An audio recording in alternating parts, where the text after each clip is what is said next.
Bonjour tout le monde et bienvenue dans cette nouvelle revue de presse. On fonce au Portugal avec Ricord qui demande à sa sélection d'ouvrir les yeux comme il le placarde sur sa une. Pour son dernier match de préparation avant l'Euro, le Portugal s'est incliné face à la Croatie 2-1. Une défaite assez logique et peu rassurante. Pourtant, c'est avec un 11 d'apparence grand luxe que Roberto Martinez avait abordé cette rencontre. Avec Bruno Fernandes, Bernardo Silva, Joao Félix ou encore le Parisien Gonzalo Ramos, ils étaient tous titulaires au coup d'envoi. Le technicien espagnol, Roberto Martinez, ne veut pas céder à la panique et préfère se concentrer sur le contenu plutôt que le résultat, comme le souligne Ojogo. Ce match était un test important pour pouvoir grandir et s'améliorer selon lui. Cette défaite laisse beaucoup de notes positives dans les entrées en jeu de Nelson Semedo et Diogo Jota, décisives sur l'égalisation en début de deuxième mi-temps. Dans ses pages intérieures, Ricord relève une statistique encourageante. La dernière fois que le Portugal a perdu avant une compétition majeure, c'était avant l'Euro 2016. La suite, on la connaît. On se rassure comme on peut dans la presse portugaise. Prochain rendez-vous, ce sera face à la République tchèque le mardi 18 juin pour le début de l'Euro 2024. En France, il est l'heure de monter en gamme, comme le souligne l'équipe. À 8 jours du début de l'Euro, cette rencontre face au Canada ce soir devrait donner plus d'indicateurs sur les choix tactiques et d'hommes de Didier Deschamps.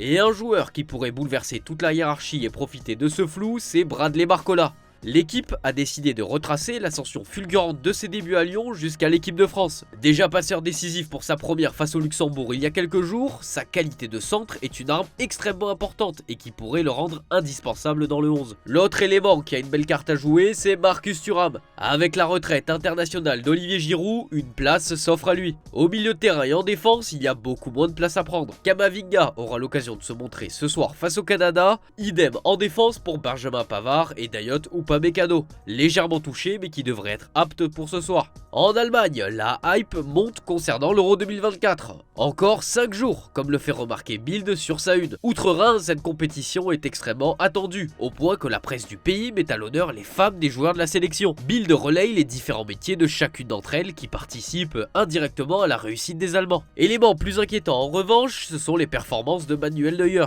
Le média allemand a mis en avant l'ensemble des tweets et messages de supporters allemands décriant la performance de Neuer face à la Grèce vendredi soir. Coupable d'une grosse erreur sur l'ouverture du score, le portier a malgré lui relancé le débat sur sa place de titulaire dans le but allemand. Nagelsmann est venu à son secours et l'a conforté en tant que numéro 1, mais le nom de Marc-André Ter Stegen revient régulièrement. Alors qu'il se dirige vers ses 39 ans, beaucoup d'observateurs pensent que c'est le moment pour lui de laisser sa place et savoir s'arrêter au bon moment. Réponse dans les semaines à venir. Hier soir, l'Espagne s'est largement imposée 5-1 contre l'Irlande du Nord pour son dernier match de préparation. L'Euro est lancé selon Marca. Malgré l'ouverture du score dès la 3e minute des visiteurs, la Roja n'a pas tremblé et s'est transformée en rouleau compresseur. Avec une équipe qui devrait ressembler à celle alignée pour l'Euro, plusieurs joueurs ont été rassurants, notamment Pedri. Le joueur du Barça a marqué de son empreinte la rencontre et il a fait le show pour Mundo Deportivo. Auteur d'un doublé, sa performance donne du crédit et permet au pays de rêver, pourquoi pas, de faire un beau parcours cet été. Il a été le patron au milieu et a guidé les siens vers un succès. Un peu de mercato, toujours avec Mundo Deportivo qui évoque les intérêts de l'Arabie Saoudite pour 5 joueurs du Barça. Selon le quotidien, des offres XXL auraient été envoyées à Jules Koundé, Ter Stegen, Rafinha, Lewandowski et l'Anglais. Des offres succulentes mais pour l'instant toutes refusées par les Catalans qui préfèrent encore jouer en Europe. On continue ce chapitre mercato avec le Real Madrid qui a pris sa décision concernant le cas Leny Yoro. Comme l'explique As, les merengues ne feront pas de folie pour lui et souhaitent mettre au maximum 40 millions d'euros. Avec la signature de Mbappé, le Real préfère se calmer sur le marché et ne veut pas surpayer. La Maison Blanche sait qu'il ne reste qu'un an de contrat à Yoro avec Lille et il se retrouve en position de force. Soit Yoro signe pour 40 millions d'euros maximum, comme le souhaite le club, soit le Real patientera un an pour l'attirer libre, comme ça a été le cas avec Kylian Mbappé. Toujours à Madrid, As nous a fait une grande révélation sur la signature de Mbappé. En effet, selon eux, l'arrivée du Français à Madrid a complètement barré la possibilité pour Erling Haaland de s'engager dans la capitale espagnole.